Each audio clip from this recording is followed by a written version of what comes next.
Good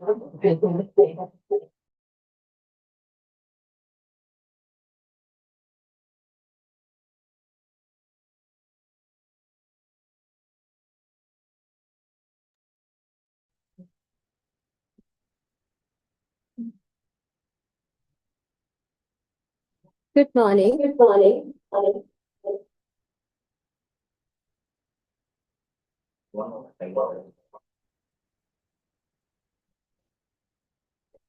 Good morning, ladies and gentlemen, esteemed guests, distinguished participants, and dear friends. A very warm welcome to the one and all, both those who have joined us here in person and those participating virtually from various corners of the country as well as the world. Today, the National Institute of Post-Harvest Management proudly marks the 5th International Post-Harvest Research Symposium, IPRS 2025, in its journey, where we come together to explore new ideas, exchange knowledge, and celebrate the spirit of researchers on the theme Innovations Beyond the Harvest. In a world that is constantly evolving, the need for new knowledge and innovations is more important than ever. This virtual platform allows us to connect and learn despite of physical distances. Before to move ahead, I must say a big thank you to all on behalf of the organizing committee of IPRS 2025 for your patience and flexibility during past few months as we had to make the necessary decision to postpone the IPRS 2025 to today from 28 November 2025 due to unprecedented flood occurred. Well, to mark the auspicious beginning of the academic gathering, it's now the time for digital lamp lighting ceremony to symbolize the dispelling of darkness and the lighting of knowledge.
Now, to formally welcome the gathering, I cordially invite Engineer HMAP Ratnayaka, the Director, National Institute of Post-Harvest Management, to deliver the welcome speech.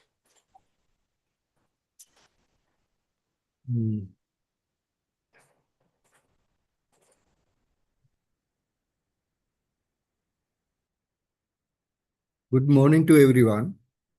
Our chief guest, Mr. D.P. Wickramasinghe, Secretary to the Ministry of Agriculture, Livestock, Land and Irrigation.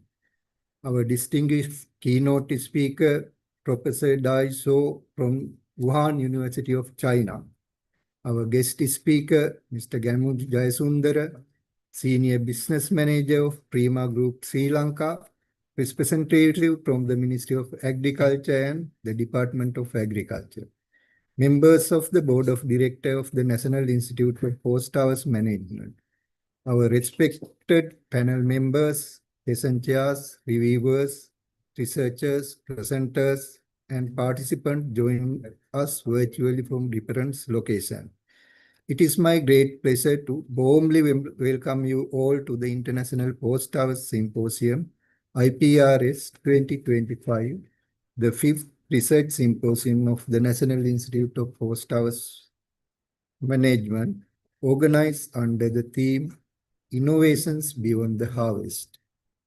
This symposium provides an important platform for researchers, academics, industry experts, and policymakers to share their knowledge and research findings related to the post-harvest management. As we know, improving post-harvest practices is essential to reduce the food losses, strengthen the food security, and enhance the efficiency of the agriculture system.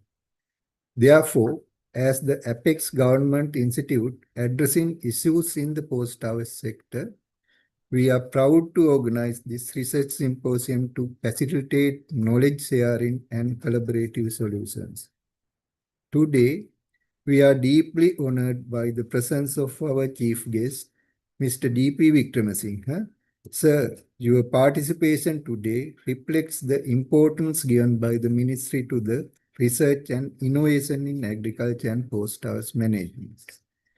We are also privileged to have Professor Dai Shou from Wuhan University, China, who will deliver the keynote address and share valuable global perspectives with us.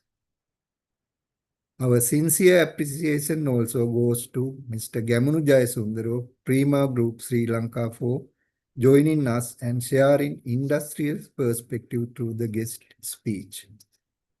Further, I would like to warmly welcome the representative from the Ministry of Agriculture, the Department of Agriculture, and the members of the Board of Directors of the National Institute of Postharvest Management.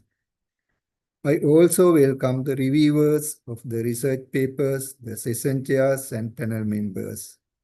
I warmly welcome all the presenters, researchers, and participants who have joined this symposium virtual today. I also appreciate the dedication and hard work of the organization committee and the staff of the National Institute of Postharvest Management. So I warmly welcome them to this event.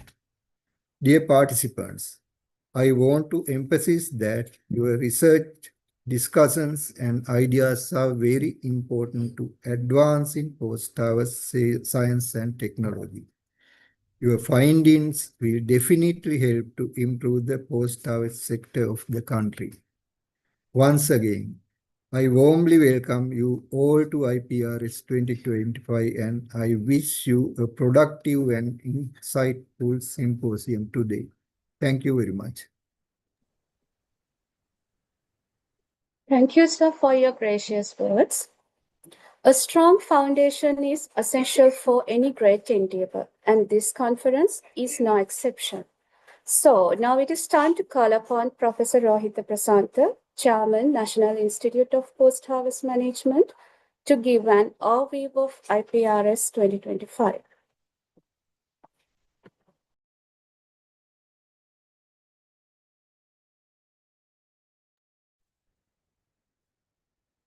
Good morning to you all. Welcome to IPRS 2025. Before I begin my speech, I must thank you all the participants. We were planning to conduct this symposium 28 November 2025. Unfortunately, on that day, exactly Ditwa have occurred and destroy many of our properties, laboratory, and all these things. Our loss is huge. It's 250 million. Now we are regaining, but anyway, we are back to our normal function. Hope that we can work again in near future like previously. So that's why we are planning to conduct this IPRS symposium online. So first, I must actually thank all the participants who have been with us during past few years, be patient and understanding us. So thank you for you all. The National Institute of Post-Harvest Management operate under the Ministry of Agriculture, Livestock, Land and Irrigation, address all aspects of the post-harvest sector intending to enhance the national food security under the leadership of Honorable Minister Mr. Lal Kanta and the guidance of Secretary to the Ministry Mr. D.P. Vikramasinghe. It is with great pleasure and honor that acknowledge our keynote speaker by Professor Daishu Shu, College of Economics and Management, Honshu District Agriculture University, Wuhan City, China.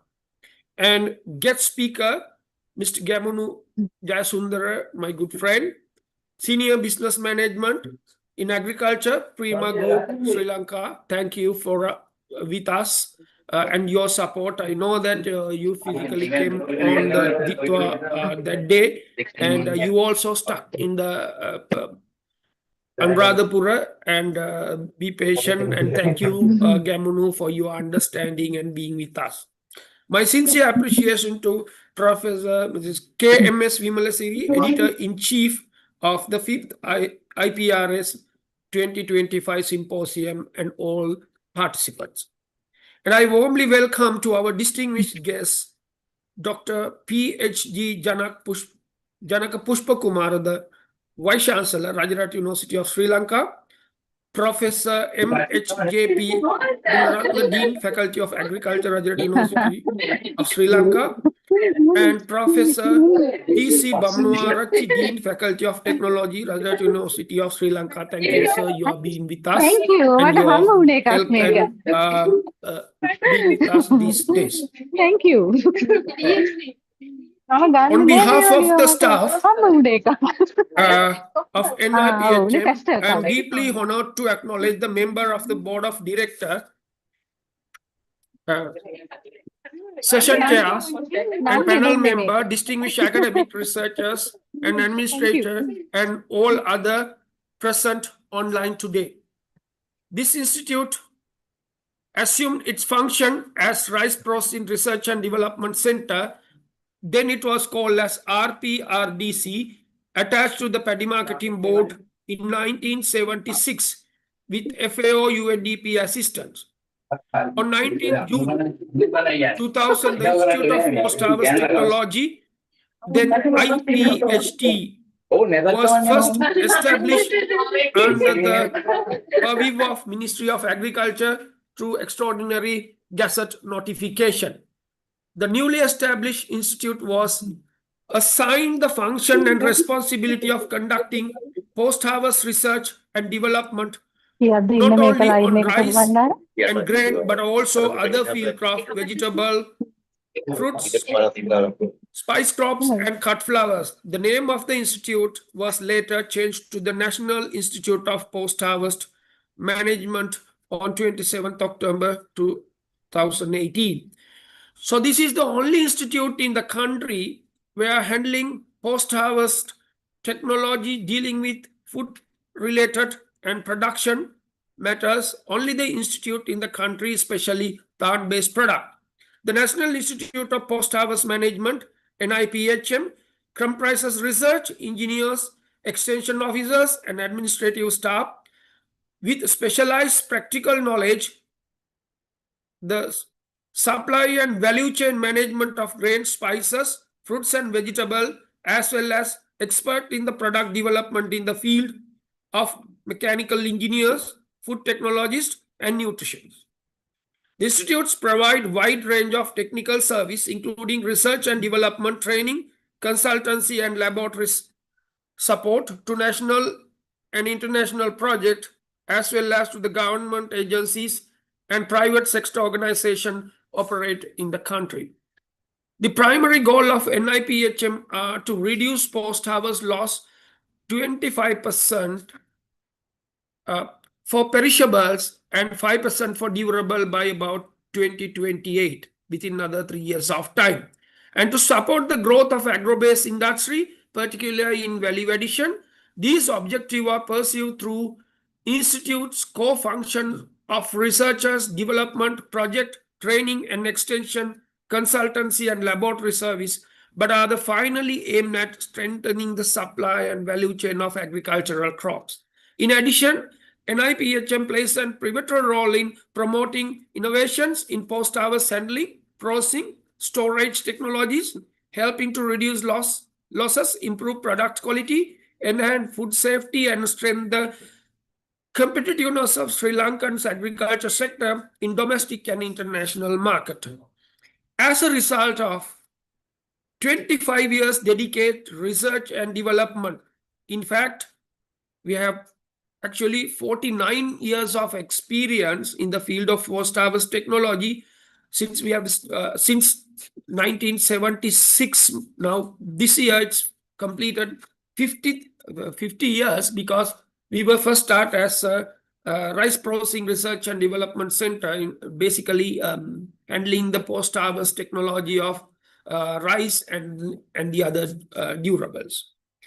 The post-harvest loss of fruit and vegetable, previously ranging between 30 to 40, that's what all we are talking about every time. But the current situation, we have been reduced to 15 to 20% of fruits post-harvest losses, and 20 to 30% for vegetable by 2024. We have published this data, and we have message sent to the government and the public that we are able to reduce post-harvest losses.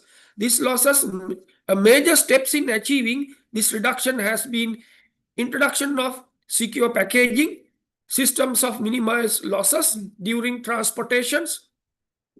This improvement alone is estimated to save the country nearly by rupees of 32 million annually. It's not visible, but it's given to the national economy and food security in the country. Our institute is the only one in the country capable of transferring post-harvest technology directly to the field. Our extension division, along with the research division, provide comprehensive post-harvest management technology for crops to the relevant stakeholders.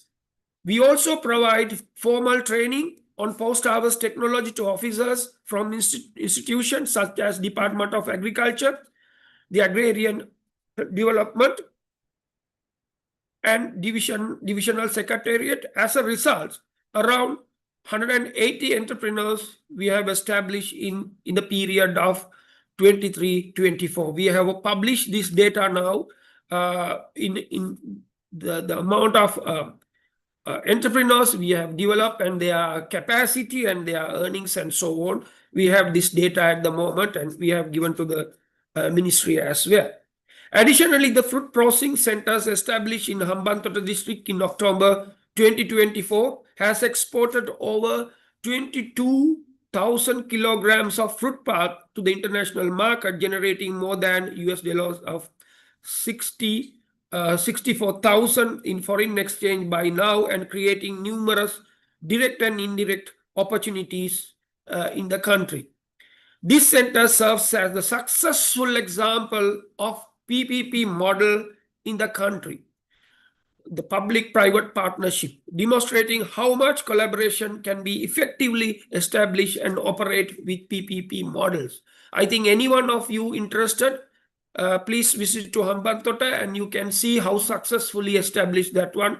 And most of the fruits, the growing that area, the collecting and export to our Middle East and some European market, and it's ever expanding.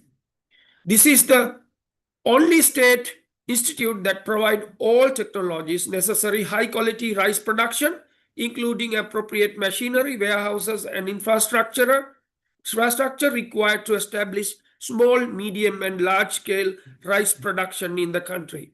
And you know that many of these large rice processing industries, most of them have been trained in this institute, some of their early stages. So all of them, they know that the knowledge that we have since 1976. For that, this institute is supported by the team of experts, including mechanical engineers, research officers, extension officers, field officers, and technicians who possess specialized knowledge in every aspect of rice production, post-harvest management of other grain in the industry. And as you know, at the moment, we are in the main function of determining rice price as well as paddy price in the country. So as we have success, and you know that our calculations and our predictions is right, that, and that's why Nadu rice came down less than the price control price in the country. However, there is a problem of kiwi samba and samba. I hope that in future that will also come down. So our predictions and our calculation is right, and we proudly say that.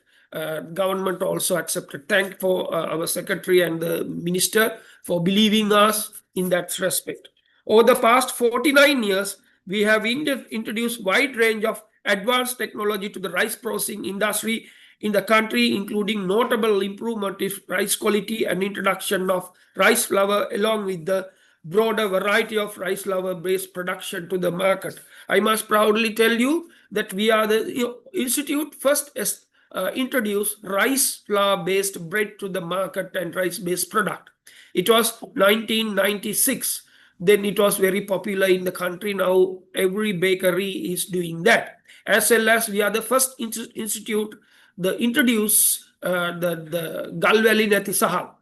Yes, it later on large milling industry took over that, and they promote into the country and the society, but initiate show that the color sorters and destoners, all these things introduced by us first to the millers in this country. That is long back before 2000.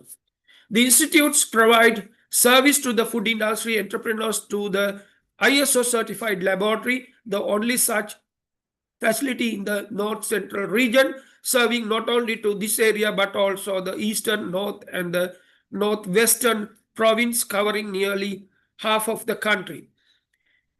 So unfortunately, due to DITWA, the laboratory is damaged, but anyway, we have regaining and we have started. So still now we are trying to get again back to the, something has happened in ISO, we have to stop. But anyway, now we are get the certification back, and we are start our function. In addition, we provide dedicated support to the Higher Education Institute on Sri Lanka by offering research and training opportunities for universities and technical college students, along with the knowledge sharing, technical and advisory services.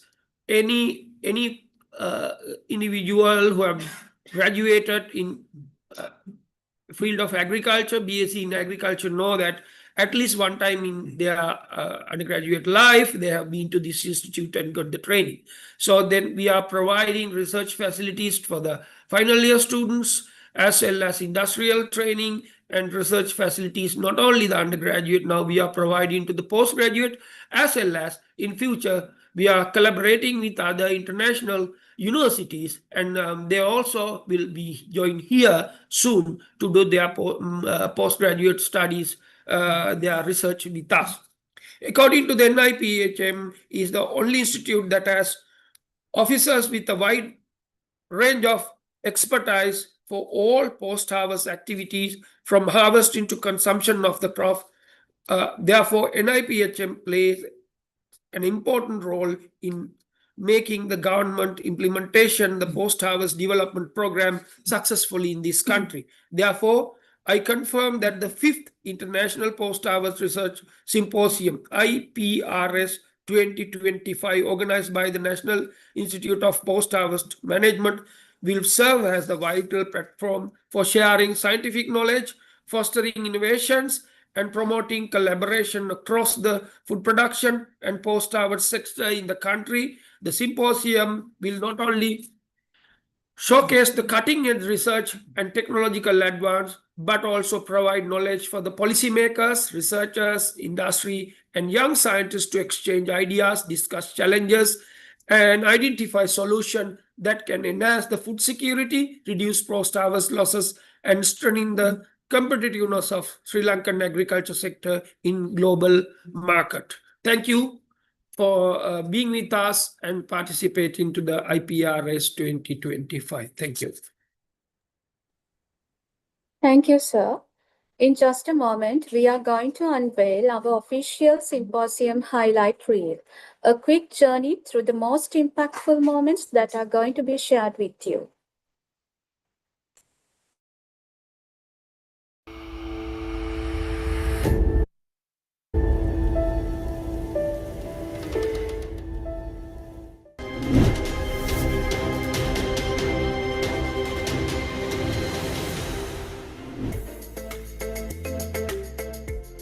The National Institute of Postharvest Management, operating under the Ministry of Agriculture, serves as the leading institution in Sri Lanka dedicated to advancing post-harvest technologies for rice, grains, field crops, fruits, vegetables, spices, and cut flowers. Its mandate encompasses research, training, extension, consultancy, advisory services, and other development activities aimed at reducing post-harvest losses and enhancing value addition. NIPHM organizes an annual research symposium that provides a platform for researchers, academics, entrepreneurs, and both graduate and postgraduate students in the field of post-harvest technology to share their research findings and discuss emerging issues in all aspects of post-harvest handling and management of food crops. The broad theme of the symposium, Innovations Beyond the Harvest, underscores the importance of strengthening innovation across the supply and value chains to address key challenges related to global and national food security.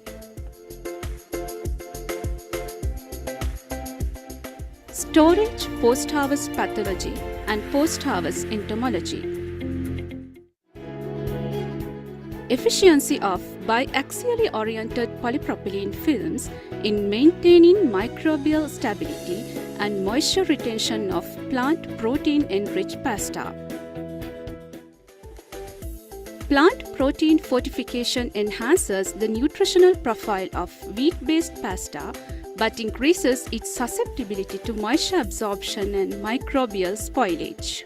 Effective packaging is essential to ensure product stability and extend shelf life. Therefore, the study was aimed to evaluate the efficiency of BOPP films compared to LDPE in maintaining the microbial and moisture stability of Moringa oleifera and Glycine Max fortified wheat-based pasta during ambient storage. Effect of calcium chloride and potassium silicate on post-harvest fungal diseases and quality of banana pepper. Post-harvest fungal diseases cause considerable yield and quality losses in capsicum.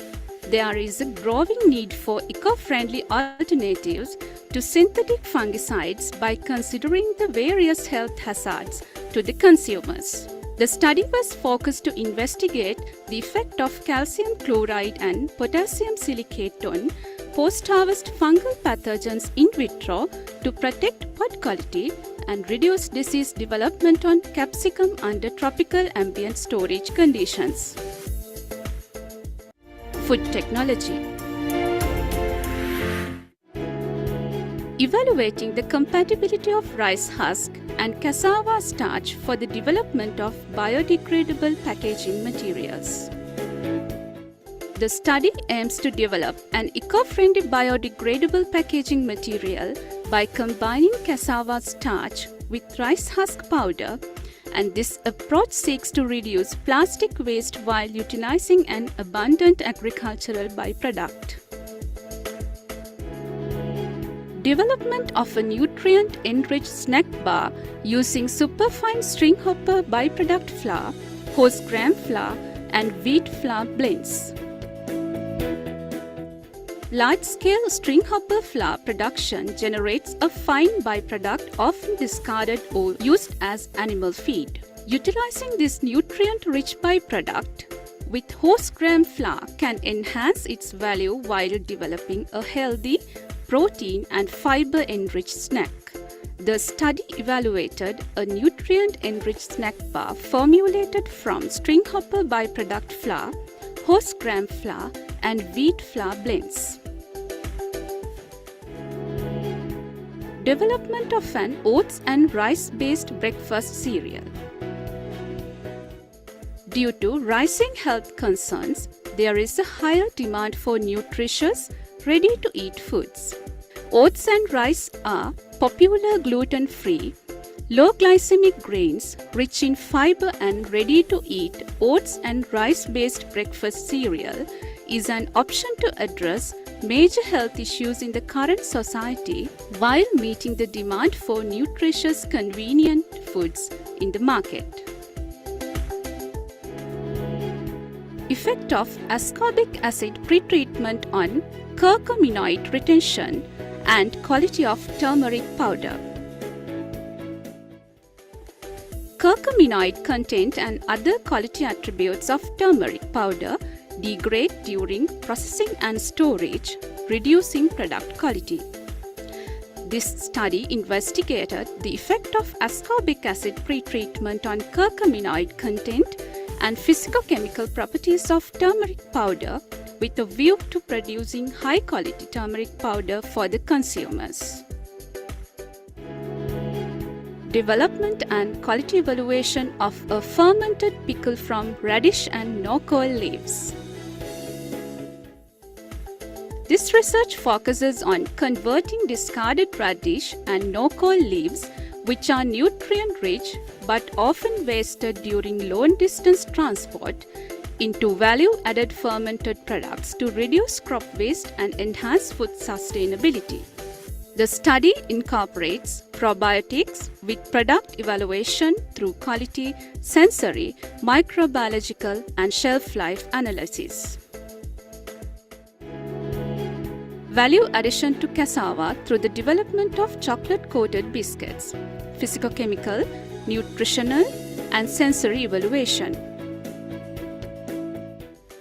The expansion of cassava production in Sri Lanka underscores the need for value-added, marketable products to reduce post-harvest losses of cassava roots. As cassava flour gains popularity, developing cassava flour-based products is essential to broaden its use. The study focused to develop a cassava root flour-based snack and thereby diversify the industrial applications of cassava. Assessment of the utilization potential of red beetroot in the development of functional probiotic set yogurt.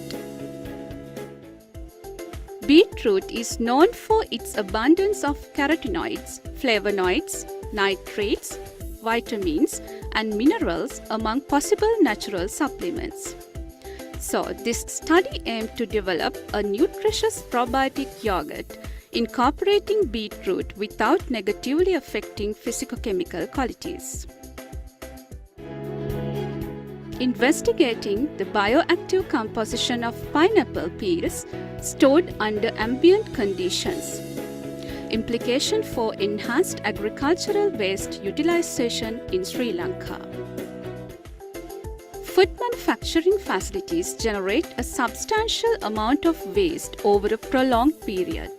Reutilizing waste products and extracting their valuable compounds can be an effective and sustainable approach to waste management, promoting environmental sustainability and resource conservation. The study aimed to repurpose agricultural food waste materials to extract valuable biochemical substances. Establishing a national stable isotope baseline for Sri Lankan desiccated coconut to support geographical indication protection. Sri Lanka is a leading exporter of desiccated coconut, yet the industry lacks a scientific method to verify geographical origin, leaving it vulnerable to fraud and mislabeling. Establishing an isotope-based authenticity framework strengthens product integrity and supports geographical indication protection. The research was done to develop the first national staple isotope baseline for authentic Sri Lankan desiccated coconut using IRMS and chemometric analysis to enable rapid verification of geographical origin. Detection and quantification of sugar adulteration in Sri Lanka black tea using FTIR-ATR spectroscopy and multivariate analysis. To develop a rapid and reliable FTIR-ATR spectroscopy method combined with multivariate analysis for detecting and quantifying sugar adulteration in Sri Lankan black tea. Development and quality evaluation of sorbet prepared from blends of soursop and passion fruit. There is a research gap regarding the utilization of underexploited tropical fruits in frozen desserts formulations, particularly sorbets.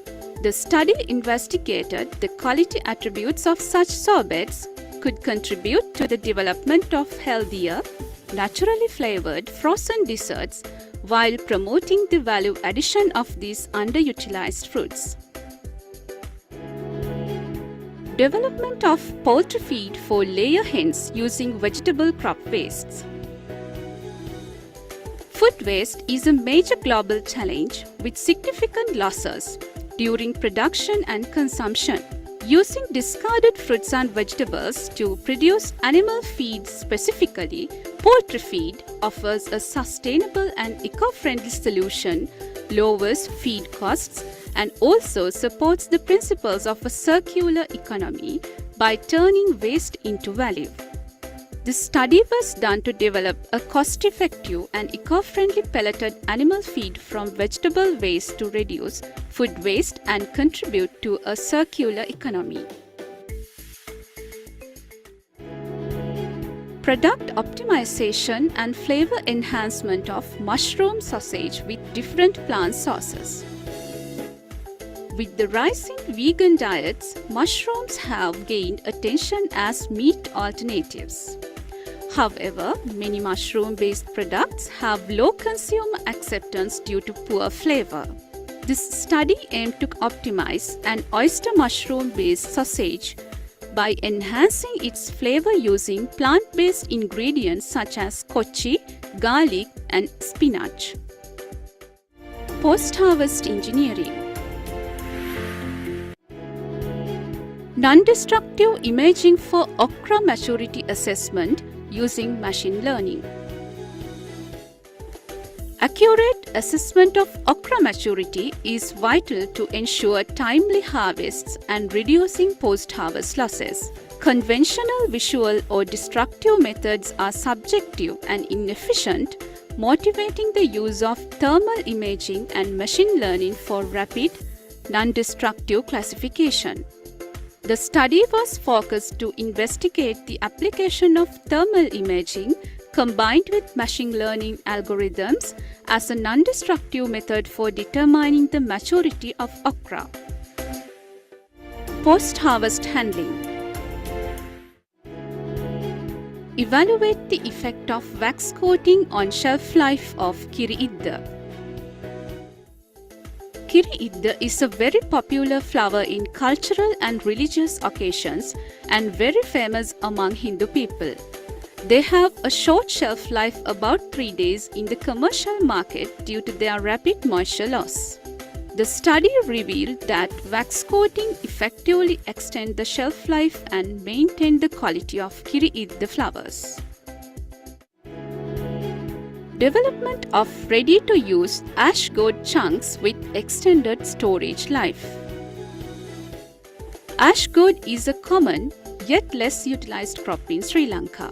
This study aimed to develop ready-to-use minimally processed ash gourd chunks with extended shelf life while maintaining quality. Influence of different fruit packaging system on shelf life and quality of papaya at different maturity stages in Anuradhapura district, Sri Lanka. This research will assist to creation of scientific solution on effect of fruit packaging system and correct maturity stage. The study focused to evaluate the effect of different packaging systems at different maturity stages on the shelf life and post-harvest quality of papaya for post-harvest loss reduction. Cinnamon bark oil and hexanol-based biowaxes preserve quality and extend post-harvest life of Kiriala. Kiriala is one of the most economically significant yams in the family Araceae. Variety Isuru has high export potential. The study aimed to evaluate the effect of two biowax formulations which are composed of different concentrations of cinnamon bark oil and hexanol for preserving the quality and extending the post-harvest life of Kiriala. Ethafone as a post-harvest treatment to delay physiological deterioration and extend shelf life of fresh-cut cassava roots. Rapid post-harvest deterioration of cassava remains a major challenge limiting its commercial potential. This study explores the potential of ethafone as a novel approach to delay deterioration and preserve cassava quality. The study introduced an ethylene-based pre-treatment to preserve the quality and extend the shelf life of minimally processed cassava and thereby reduce post-harvest losses and improve consumer acceptability. Enhancing the shelf life and quality of fresh basil using anti-fog modified atmosphere packaging and bio-based ethylene absorbers at retail display temperature. Fresh basil has a very short shelf life, typically less than 4 days at supermarket displays due to rapid spoilage caused by chilling injury and ethylene accumulation. The study aims to explore the use of anti-fog modified atmosphere packaging and bio-based ethylene absorbers to extend its shelf life and preserve its quality under retail display temperatures. You are warmly welcome to the technical sessions. To be challenged, excited, inspired.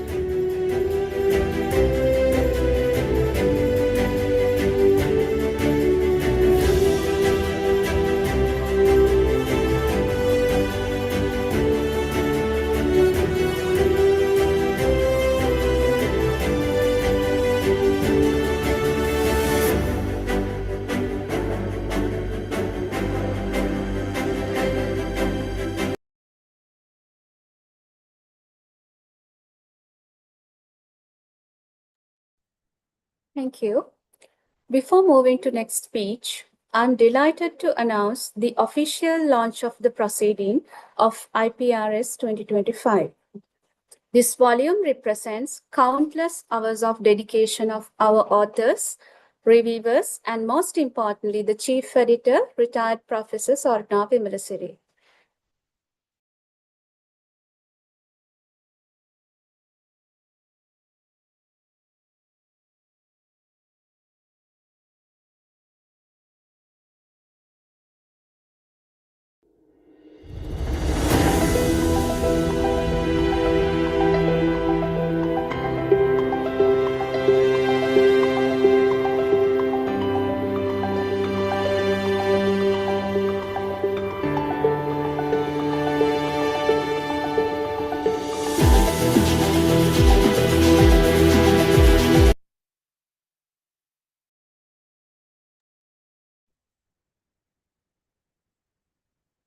Now,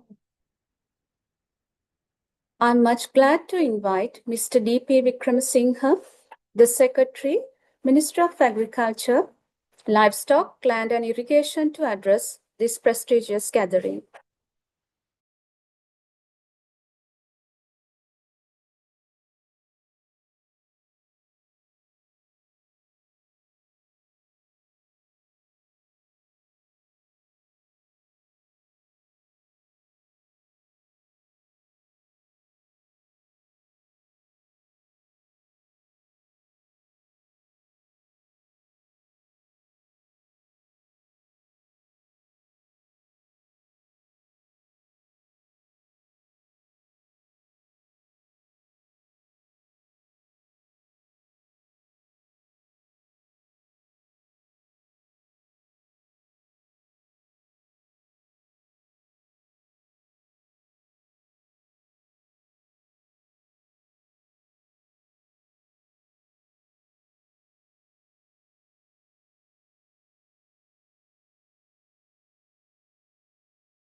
It will take few moments to join our secretary, sir, due to some technical issues. Therefore, please stay with us.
Professor, can you hear me?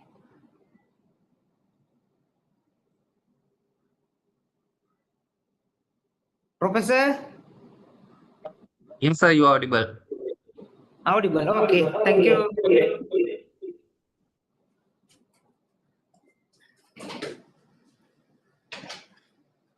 Right, may I start now?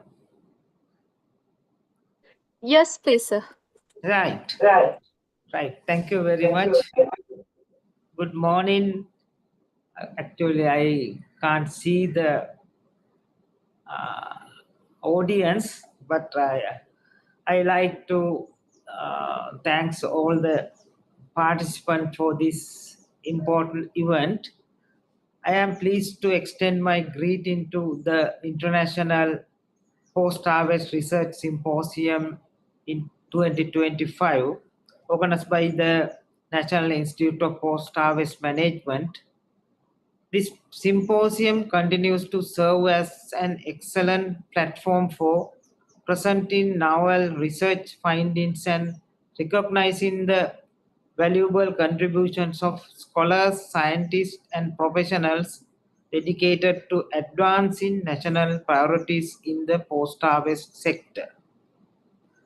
The theme Innovations Beyond the Harvest is both timely and significant as Sri Lankan works to strengthen food security, reduce post-harvest losses, and enhance the quality of agricultural produce. It is essential that we integrate modern, efficient, and sustainable technologies into our post-harvest practices. The knowledge generated through research and innovations shared at this symposium are critical to meeting present challenges and preparing for future demands in agriculture and food systems. The National Institute of Post-Harvest Management plays a vital role in this effort, contributing through scientific research, technology development, and capacity building the supports farmers, agro-industries and policymakers alike. This research symposium stands The research symposium stands as a reflection of the institute's academic, scientific, and social services to the nation. Actually, in this scenario, we have faced so many challenges in this sector. Now also we are preparing some policies how to mitigate our food's security, because now also some crops we have sufficient productions in the country. How we convert these additional or excess products into other sectors, especially to the industries as well as some animal productions. Our role should be to make some facilities, to make some new innovations, or to develop some mechanisms to utilize these our excess productions into our national income, especially some grains. Now we have sufficient rice. Now we are in the problems of how to face this excess production, take into our national consumption patterns, or to convert this rice into some other products like some flour or some other easily consumable items that will help to increase our rice consumption. These days also we get a very extra yield considering our national requirement. These are the challenges, and or not only that, the safe food also the important thing. Now we are I am in the discussion with some scientists. How do we mitigate, how do we regulate our foods, especially the pollutions of some foods with some agrochemicals or some other unidentified factors. So that's on that basis we want to introduce some international standards for our agricultural inputs. Then our food's safety can be secured through our existing system. I think the esteem your organizations contributions and the dedications also are highly expected to achieve these national goals. I wish the International Postharvest Research Symposium 2025 can find a solution for our burning some requirements. My congratulations to these institutions as well as thanks to all the participants for holding this important event and giving your findings, research and innovations to our national development. Thank you very much. Thank you, sir, for your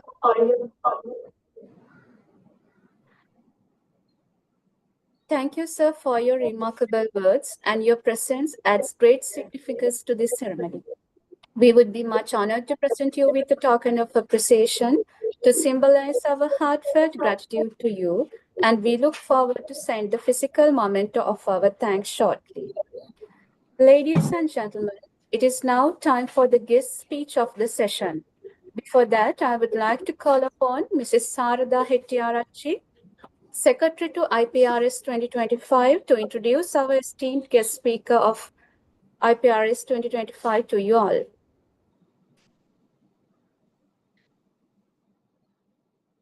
Ladies and gentlemen, distinguished guests, researchers, academics, and all the presenters. It is my great pleasure to introduce our esteemed guest speaker for the International Post-Harvest Research Symposium 2025, Mr. Gamunu Jayasundara, a distinguished professional whose career spans academia, agricultural innovation, and corporate leadership. Mr. Jayasundara began his academic journey at the Faculty of Agriculture, University of Peradeniya, graduating in 1993.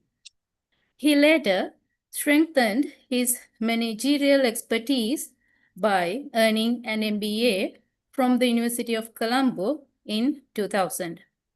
His commitment to continuous learning led him to pursue legal studies, completing his LLB at the Open University of Sri Lanka in 2012, and subsequently qualifying as an attorney at law in 2013. His professional career is marked by remarkable breadth and depth.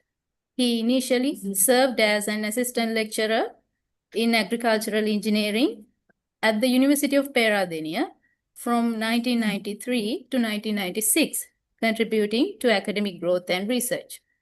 He then entered the private sector with Lankem Silom Limited, where he held several key positions over nearly 2 decades, including executive and manager of research and development, head of the R&D department, business manager for seeds, and team leader for new business development. His work played by significant role in advancing agricultural technologies and solutions within the industry. In 2013, Mr. Jayasundar joined Ceylon Agro Industries of the Prima Group, where he continues to serve as the Senior Business Manager Agriculture. In this role, he has been instrumental in driving strategic initiatives, fostering innovation, and strengthening the company's contribution to Sri Lanka's agriculture sector. With his rich blend of academic insight, industry expertise, and leadership experience, Mr. Gamunu Jayasundara brings invaluable perspective to today's discourse. Ladies and gentlemen, please join me in warmly welcoming our guest speaker for IPRS 2025, Mr. Gamunu Jayasundara. Over to you, sir.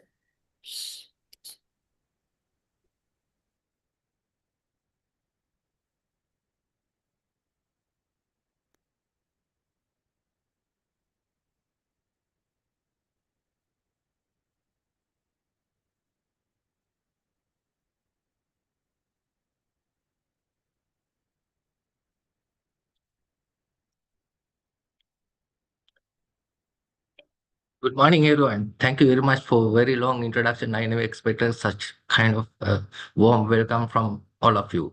Thank you very much for all warm welcome. And the given topic is innovation beyond the harvest. In fact, Chairman, Professor,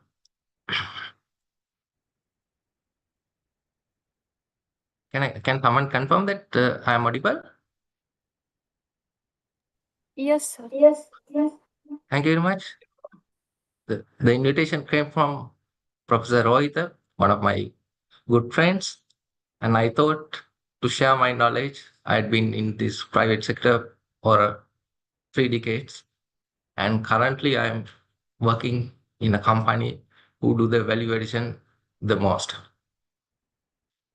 So I thought to grab the opportunity, and today I am here to share my knowledge, the things that I have gathered, probably very little, but with you.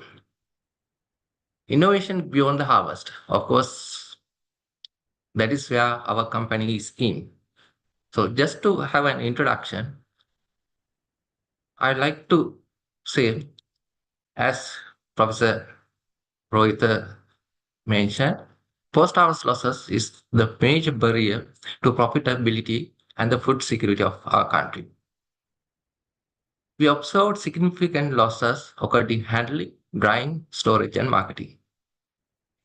Since I have a lot of experience in different sectors, I selected three main crops to represent three different areas.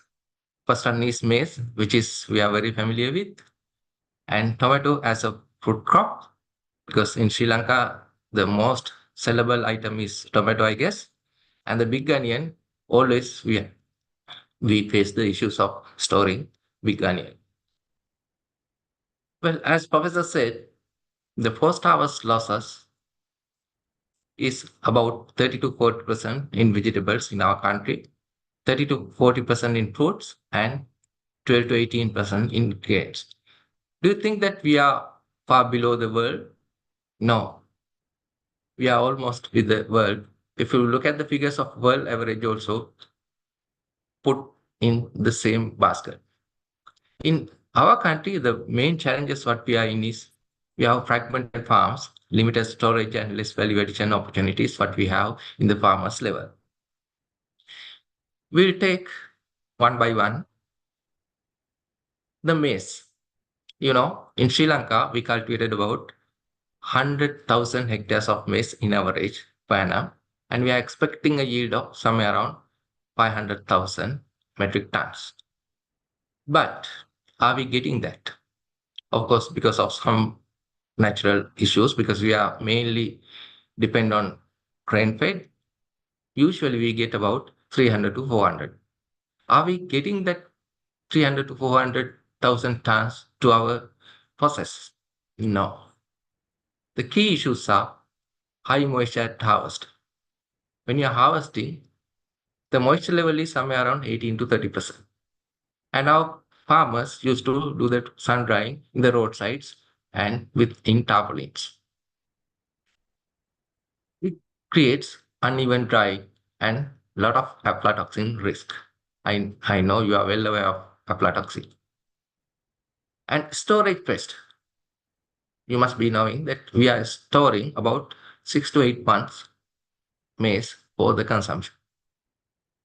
While storing, we can observe somewhere around 40% losses in some areas. The traditional solutions, what we can discuss is mechanical dryers and solar dryers. Are those available with the farmers? It's very difficult. Mechanical dryers or solar dryers are quite expensive. And in Sri Lanka, we do only one season cultivation. Therefore, investing for such kind of thing is not that easy. But we have to find a solution to farmers level how to dry in the proper way. Those are the gaps that we observe in that. And how to storage. The traditional good practices are metal silos and hermetic bags. Hermetic bags are in small scales. But unfortunately, after getting this topic, I contacted few of the farmers who are collecting lot, and I asked, do you know about hermetic bags? They have never heard of it.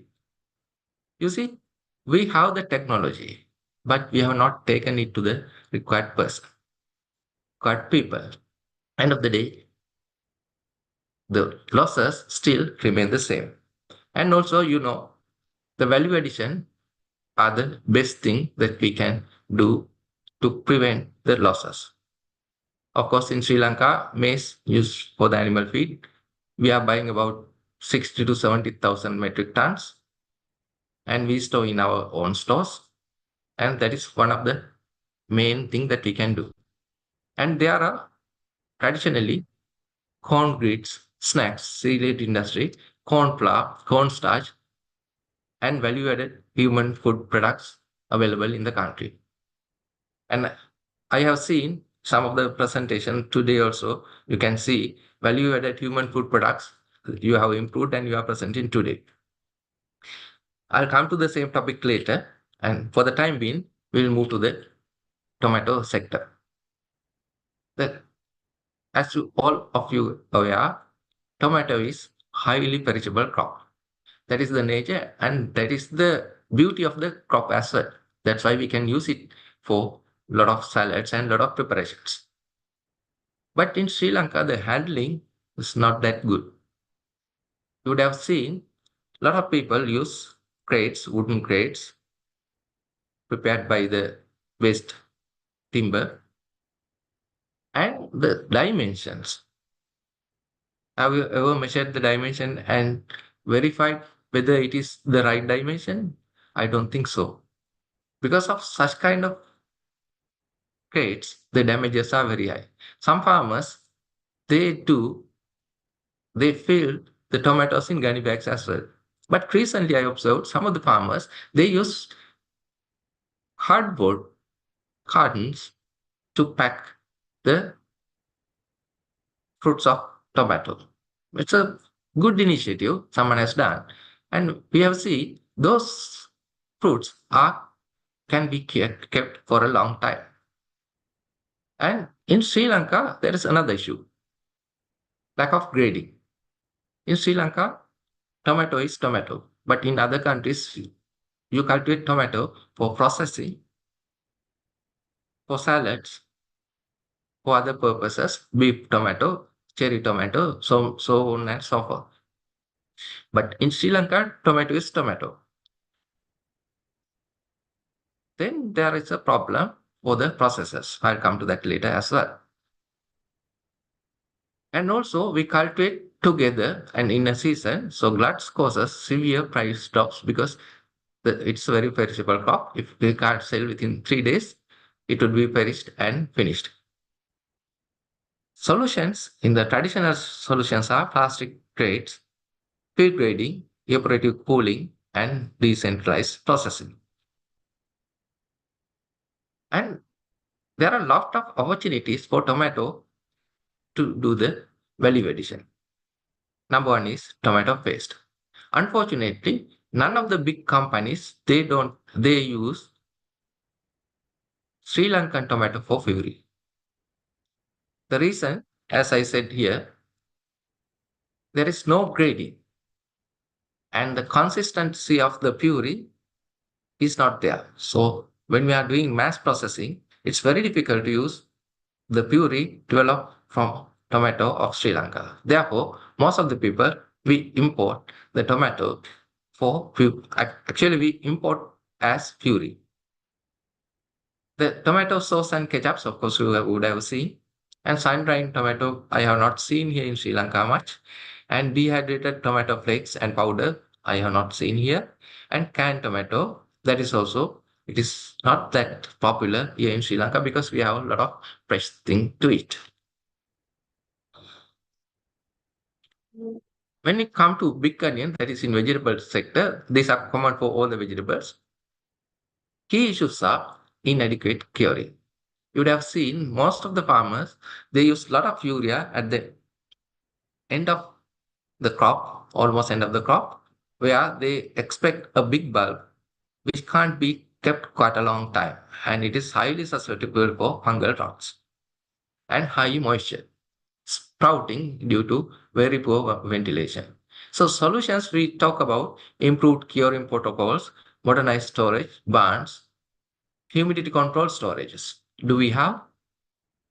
To my knowledge, not. So those are the barriers that we can think of. But in the world, there are a lot of things you can do as value addition for big onion. One is dehydrated onion products. It should be high priority. Onion paste also we have for the cooking. Ready to cook onion curry based mixtures also there. Pickled onion rings, fried onion snacks are available. There are little I have seen in the country as well. When you come to the dehydration, you have onion flakes, onion powder, onion granules, peeled onion bits, fried onion bits, toasted onion powder as well.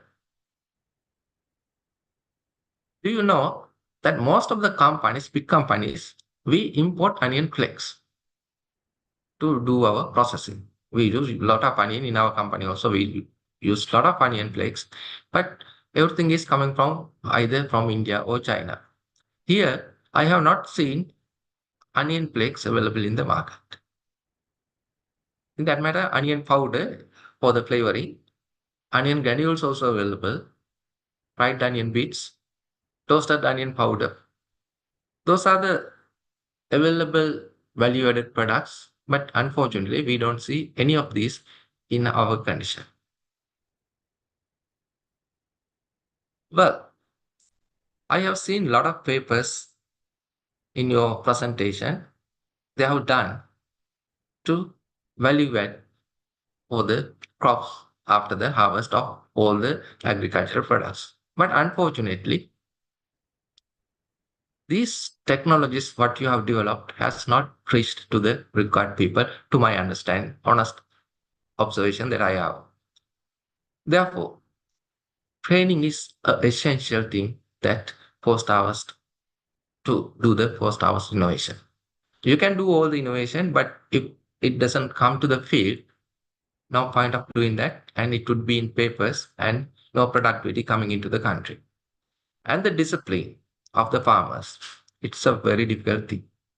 But we have to. And I think awareness is matters. The mindset shift. I would like to share a story. When I was traveling with my general manager, he's a foreigner, and farmers are drying cobs of maize. And some of the cobs are rotten, some are very good cobs. My general manager asked me to ask that farmer why doesn't he separate or grade the cobs of maize? Then I reached the farmer and I asked him, Mahatya, why don't you segregate this? Then you can do a better produce. What he said was, Mahatya, do you know how much crop that I have? I have about 5 tons. I'm getting 150 rupees per kg. You just calculate and see the value that I am getting. It comes in millions. So why should I bother myself to segregate these things? Even though I mix those things together, no one care about. Everyone takes at the same price. So why should I bother? So that is the mindset of the farmers and the mindset of the buyers as well. That's why the quality doesn't shift from the lower grade to the upper grade. And also, we don't have much farmer industry government collaboration together to share the knowledge what you have gathered and you have to transfer to the industries. Of course, all the research what you have done has to come to the field and someone has to take it to the hand and they have to use that technology to develop the industry. But when we don't have such kind of mechanism, it's very difficult to take the knowledge to the required people, end of the day, to the farmers. And also you should understand technologies are tools. People create the transformation. If the people, the target group, doesn't have a discipline or awareness or training, the transformation will not happen. So, as an institute, I believe that all of us, including me, we should transfer the knowledge that we have developed here. As a conclusion, I can say common issues include poor infrastructure that we have and weak adoption of research, reducing losses, boost income and strengthen food security. Innovation beyond the harvest is essential for Sri Lanka's future. Finally, I would like to put a quote. Innovation beyond the harvest means moving from crops to the value creation. By linking research, government and private institutions, Sri Lanka can ensure food security, higher income, and export growth. With that quote, I would like to conclude my presentation, and I urgently request all the researchers and the scientists. Of course, you can develop the knowledge, but try to transfer that knowledge to the required people. Thank you very much. Over to you, sir. Thank you, sir, for your valuable insights shared with us today. We would like to now symbolize the presenting of the token of appreciation for your unwavering support. This token will be handed over to you in near future for serving as the guest speaker for IPRS 2025.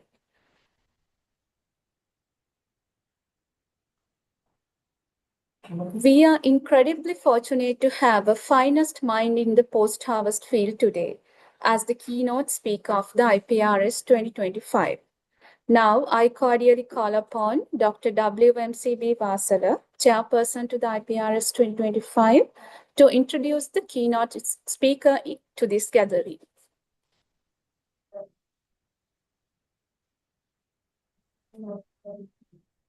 Good morning, everybody, and ladies and gentlemen, distinguished guests, researchers, academics, and all other participants.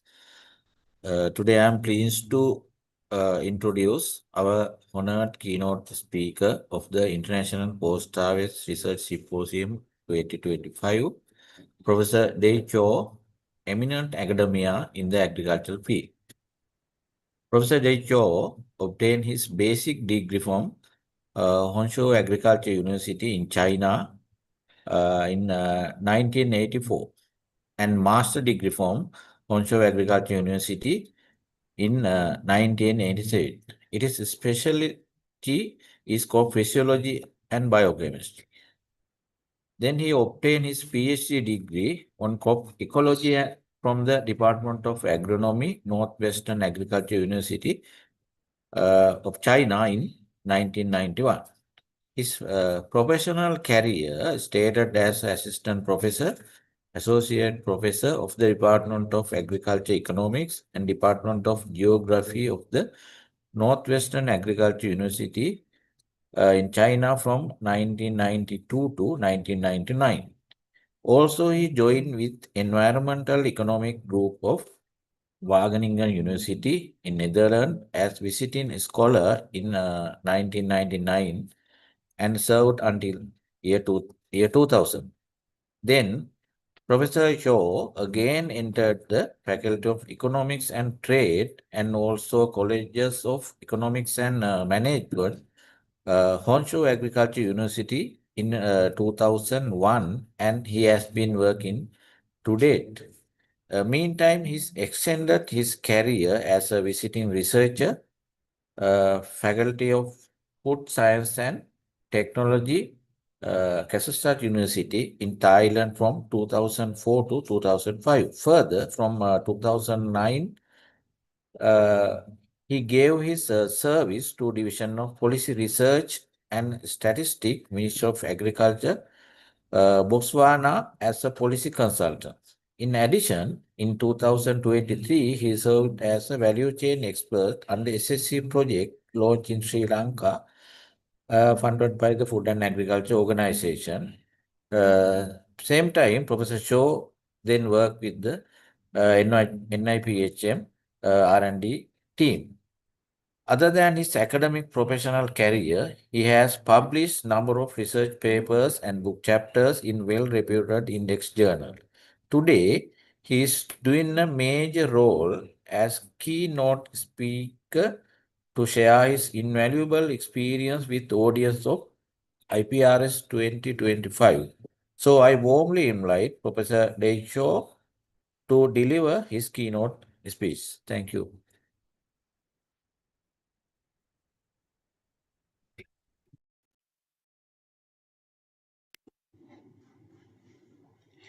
Hello, everyone. My dear colleagues from National Institute of Post-Harvest Management, Sri Lanka. My name is Jodai. I worked in Sri Lanka last year for a few months. Now I'm working in Dehong Vocational School, Yunnan Province, China, which is near the border of Myanmar. Today, I'm very glad to share with you some of my ideas that I got when I worked in Sri Lanka. The title of my presentation is Call for Partnership for Fruit Processing Byproduct Utilization with Solar Energy.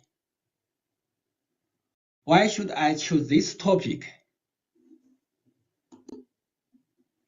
Because when I was in Sri Lanka, I noticed that the sunlight is so strong, but the solar energy utilization is not enough.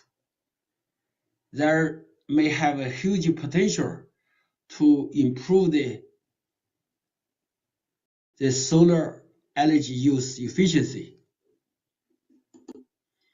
How can we improve the solar energy use efficiency? I think basically there are two approaches. The first one is to enhance the photosynthesis of plants to increase the carbohydrate output of ecosystem. For example, we can introduce the solar energy, solar pump irrigation to increase the yield of banana. The second approach is to use solar energy to use existing carbohydrate for high-value purpose. This presentation will mainly focus on the second approaches.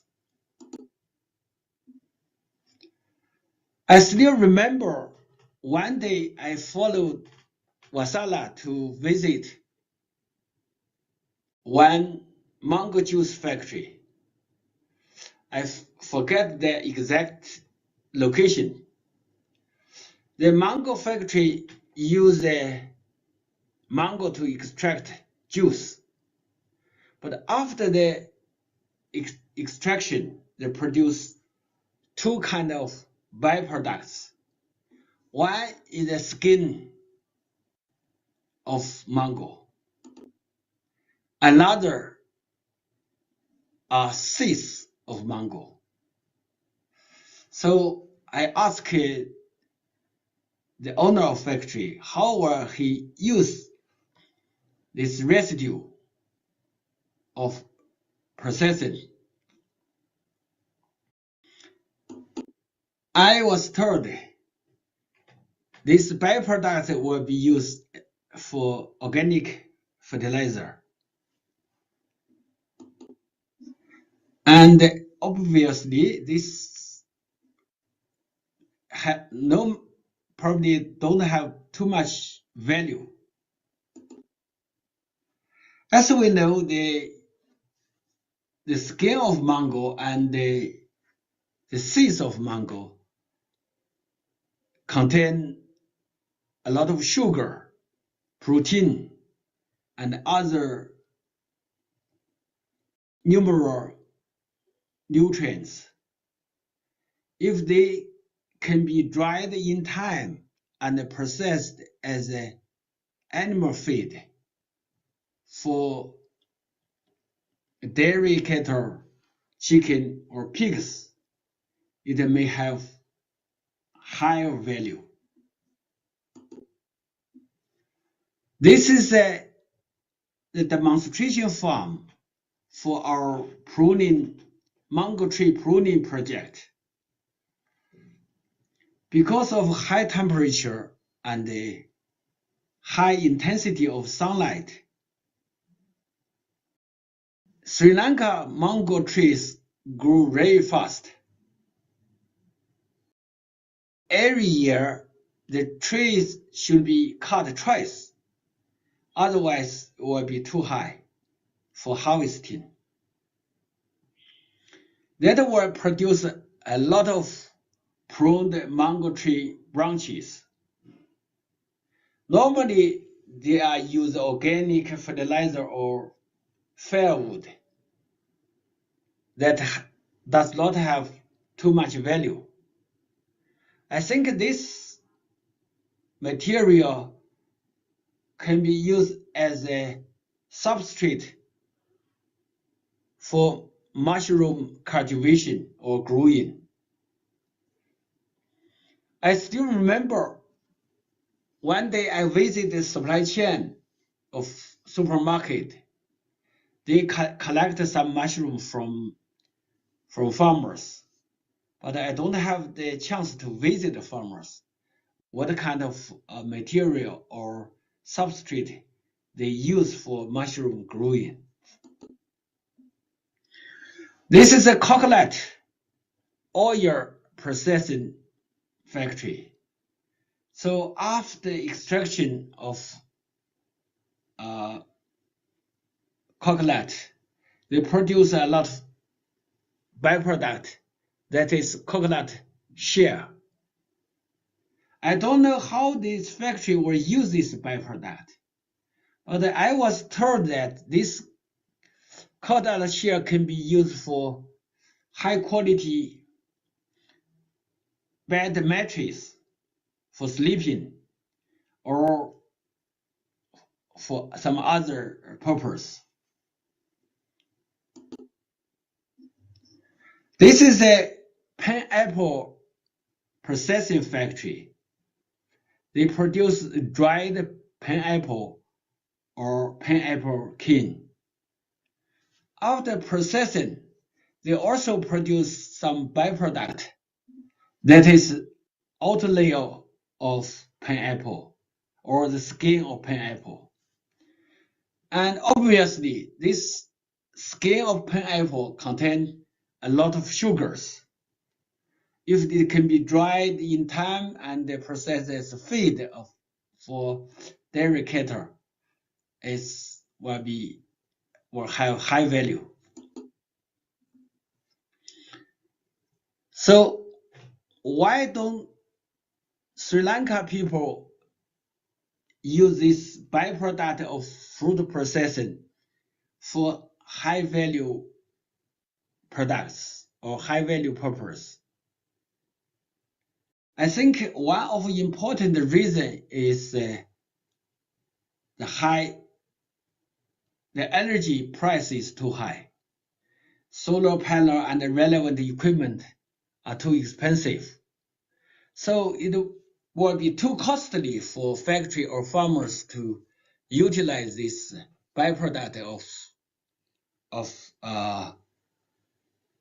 fruit processing.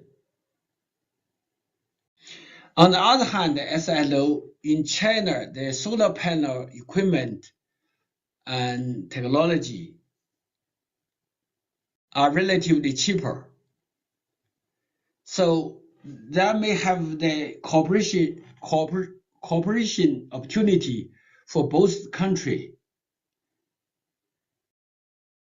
to sign some kind of agreement to support some pilot project or experiment for such kind of high value product or utilization. That will be a win-win solution for both countries, because China can sell the products or equipment, and Sri Lanka can extend their value chain. For the large scale solar energy utilization, the invest might be big. So I would suggest the factory and the government to form some kind of PPP model, public-private partnership. That means the factory provide the labor, the space, and some money, and the government subsidize the equipment, and they can do the experiment together. After the project, this equipment and infrastructure can be transferred to the private sector or factory. And that place can be used as a training and extension center for such kind of technology for large scale application. But if the experiment is small, so we have the interest to subsidize the multiple functional solar system for small farmers. Why should we choose a multiple functional solar system experiment or demonstration? That's because solar energy is relatively more expensive. To increase the capacity or competition capacity of solar energy in the market, we should maximize the benefit of solar system and minimize the cost. So when the farm adopt solar system, it can not only use for irrigation, but also use for transportation and also house application. And for irrigation, to reduce the battery use, we can build the water tank on the high land to store the water, so the irrigation can be automatic. So such kind of experiment we would like to discuss with the farmer together to design a customized solar system according to the farmer's demand.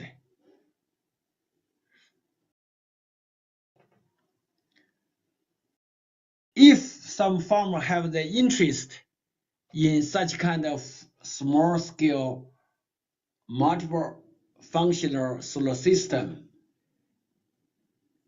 they can contact me by this email address. I had a short experience in Sri Lanka last year, but I have a very good impression. So I will be very happy to visit Sri Lanka again someday.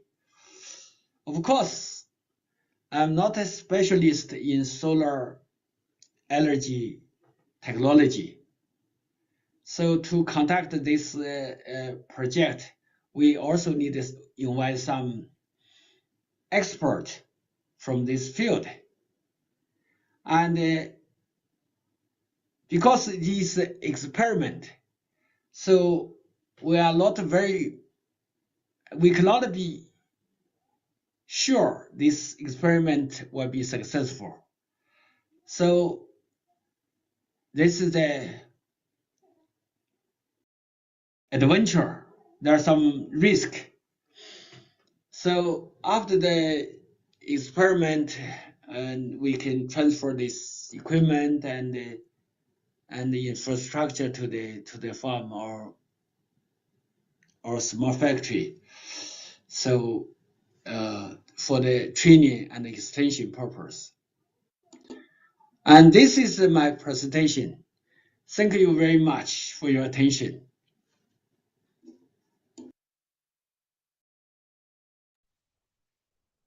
Thank you, Professor, for that inspiring speech, which was well received by everyone in this hall and online. Now it's time to symbolize our respect to you. Sir, please accept this virtual acknowledgement for now. The physical token itself will be forwarded to you subsequently. Ladies and gentlemen, the intellectual heartbeat of this academic gathering lies in the quality and the integrity of the publications.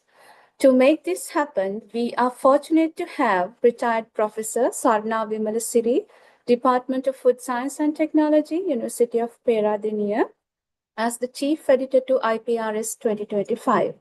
Ma'am, this is the time to express our heartfelt gratitude to you. For that, we would like to symbolize the presenting of token of appreciation to retired Professor Swarna Vimalasiri, as we cannot hand it over now in person today, but we look forward to ensure this token reaches you in near future. As we draw the inauguration session to a close, I take this time to call upon Dr. Ruanka Ratnayaka, the coordinator to IPRS 2025, to deliver the official word of thanks on behalf of the organizing committee of IPRS 2025.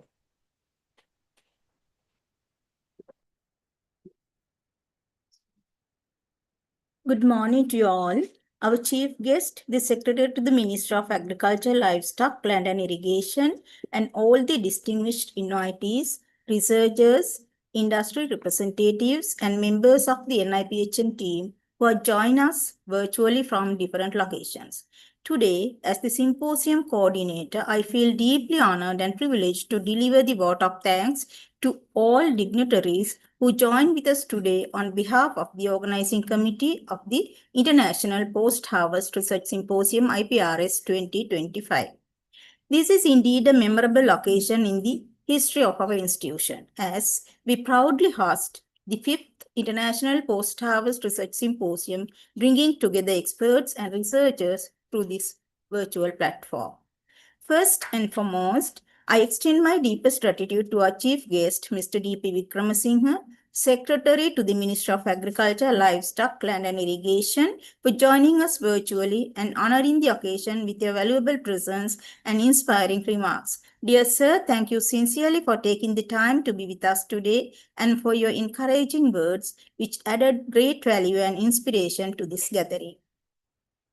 Our heartfelt appreciation goes to our keynote speaker, Professor De Zhou from College of Economics and Management, Hongshan District Agricultural University, Wuhan City, China, for joining us from overseas and sharing your expertise and global perspectives on post-harvest innovations. We are truly honored by your valuable contribution to this symposium. I also extend my sincere gratitude to Mr. Gamunu Jayasundara, Senior Business Manager Agriculture, Prima Group Sri Lanka, for delivering the guest speech and enriching the symposium with valuable industry insights. Dear sir, we greatly appreciate your time and willingness to share your experience with us today. Professor Dejo and Mr. Gamunu Jayasundara, yes, I would like to express our respectful thanks to both of you for accepting our invitation, for joining with us today, even amidst a busy work, we all know, and for enlightening us through your thoughts, wisdom, and ideas on technological approaches. Then we are also grateful to all distinguished invitees from the Ministry of Agriculture, Livestock, Land and Irrigation, and the Department of Agriculture who joined this event virtually. Dear Madam and dear Sir, your presence has added great value and significance to this symposium. I would like to express our sincere gratitude to the Board of Directors of the National Institute of Post-Harvest Management for their valuable guidance and advice in making this symposium a success. On behalf of the organizing committee, I wish to express my sincere appreciation to Dr. P.H.G. Janaka Pushpakumara, Vice Chancellor of Rajaratna University of Sri Lanka, Professor M.H.J.P. Gunaratne, Dean of the Faculty of Agriculture, and Professor T.C. Bamunuarachi, Dean of the Faculty of Technology, Rajaratna University of Sri Lanka, for their continuous support and encouragement extended towards this symposium. I also take this opportunity to express my sincere gratitude to the session chairs, Professor K.H. Saranand, Professor M.R.K.B. Edrisinghe, Professor W.H. Champa, and Professor G.V.T.V. Veerasurya, together with the panel members of the 4 technical sessions. Your valuable comments and guidance during the technical discussions will certainly enrich this symposium. I must acknowledge with gratitude to the Chief Editor of the Proceedings of the IPRS 2025, Professor Swarna Vimalasiri. Dear Madam, we have no words to express how grateful we are for your support and dedication you have given in processing proceedings of IPRS 2025. Next, I wish to extend my sincere appreciation to the reviewers of the short communication submitted to the symposium. Thank you for your timely cooperation and expert comments. which significantly strengthened the quality of the symposium proceedings. Your contribution towards maintaining the academic excellence of this event is highly appreciated. Then I would also like to extend our sincere thanks to the National Agriculture Information and Communication Center Norway for their support in preparing the symposium highlights. I should be thankful to all generous sponsors, Uday Industries, Deepthi Filling and Service Center, Royal Food Products Lanka Private Limited, Great Frozen Private Limited, Janaka Motors, and all the other sponsors for being financial contributions and confidence in our efforts. Now, I would like to take a moment to acknowledge the support extended by the NIPHM team. First, my appreciation is extended to Professor BDR Prasant, the chairman of NIPHM, and Engineer HMAP Ratnayaka, director NIPHM, for their leadership, encouragement, and continuous guidance in organizing this event with great dedication. Dear sir, without your continuous support, this event might not have been possible under current circumstances. Thank you so much. This type of virtual event cannot be organized overnight, you all know. The technical arrangements behind the event was enormous. It requires planning and bird's eye detail. This symposium was made possible by the organizing committee's steadfast dedication. Mrs. Arada Hettiarachchi, secretary to the symposium, Mrs. Buni Vijay Singha, co-secretary to the symposium, Dr. Vasala, chairperson of the symposium, and chairs of each committee and the organizing committee of IPRS 2025. I express my profound gratitude for your immense dedication and tireless efforts throughout the organization of this event. And also, I sincerely appreciate the support given by all staff members in different tasks of the NIPHM to make this event a success. Finally, all presenters, researchers, and participants joining us. Thank you for your valuable contributions and for being a part of IPRS 2025. Your presence will make this symposium meaningful and impactful and a memorable one. Again, thank you to you all.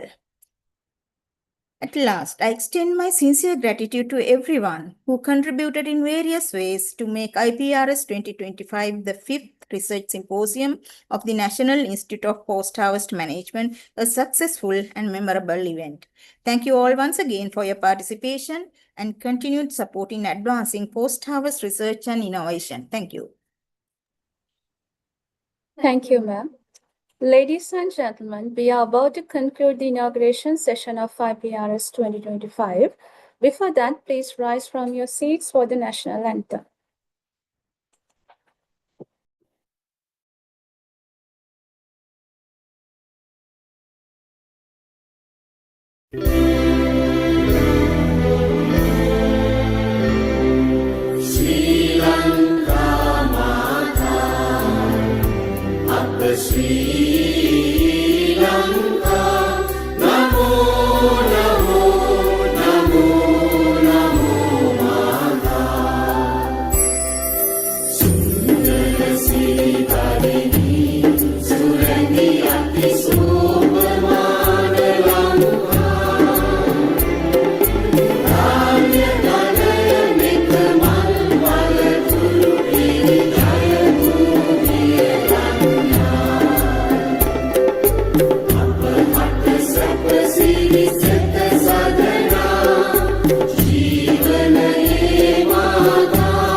Distinguished guests, ladies and gentlemen, this marks the conclusion of the inauguration ceremony. Thank you for joining us to mark the beginning. We hope you will join us for technical session 1 and 2 from 11 a.m. onwards and technical session 3 and 4 from 1:30 p.m. onward. Thank you.